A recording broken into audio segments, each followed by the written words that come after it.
Hello, ഒരു Instagram recipe കേട്ടോ. ചെറുപയർ കുതിർത്തെടുത്തിട്ടുണ്ട്. അതിലേക്ക് കുരുമുളകും ജീരകവും പച്ചമുളകും ചേർത്ത് അരച്ചിട്ട് ഇഡ്ഡലി തട്ടിൽ ആവി കയറ്റിയിട്ടുണ്ട്. അത് കഷ്ണങ്ങളാക്കി വെച്ചിട്ടുണ്ട് കേട്ടോ. അതാണ് നമ്മുടെ വെജ് ലിവർ. പിന്നെ അത് എണ്ണ ചൂടാക്കിയിട്ട് പട്ട, ഗ്രാമ്പൂ, ഏലക്കായ, തക്കോലം, ബേ ലീഫ്, പെരിഞ്ചീരകമൊക്കെ പൊട്ടിച്ചെടുത്തിട്ടുണ്ട്. അതിലേക്ക് ഒരു സവോള ചെറുതാക്കി അരിഞ്ഞതും ഒരു പച്ചമുളകും ചേർത്തിട്ടൊന്ന് വഴറ്റാം. അത് വാടി വരുന്ന സമയത്ത് ഇഞ്ചി വെളുത്തുള്ളി ചതച്ച് ചേർക്കുക. അത് വാടി വരുമ്പോൾ കുറച്ച് ഒരു തക്കാളിയാണ് എടുത്തിട്ടുള്ളത്, അതും കൂടി വാട്ടുക.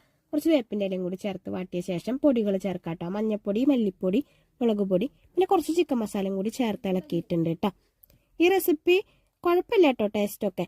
പിന്നെ ദേ ഞാനിത് അതിലേക്ക് വെജ് ലിവർ ചേർത്തിട്ടുണ്ട്. അത് ഇത്തിരി വെള്ളം ഒഴിച്ചിട്ടൊന്ന് നമുക്ക് അടച്ച് വേവിക്കാം, വരട്ടിയെടുക്കാം കേട്ടോ. അത് വരഞ്ഞു വരുന്ന സമയത്ത് നമുക്ക് കുറച്ച് കുരുമുളക് പൊടിയും വേപ്പിൻ്റെ ഇലയും കൂടി ഇട്ട് കഴിഞ്ഞാൽ റെസിപ്പി ഓക്കെയാണ്. നമ്മളിത് കണ്ടു കഴിഞ്ഞാൽ ലിവർ പോലെ തന്നെ കേട്ടോ. ഫസ്റ്റ് കടി ലിവർ തന്നെയാണ്, സെക്കൻഡ് കടി ചെറുപയർ തന്നെയാണ് കേട്ടോ. അപ്പോൾ അത്രയേ ഉള്ളൂ.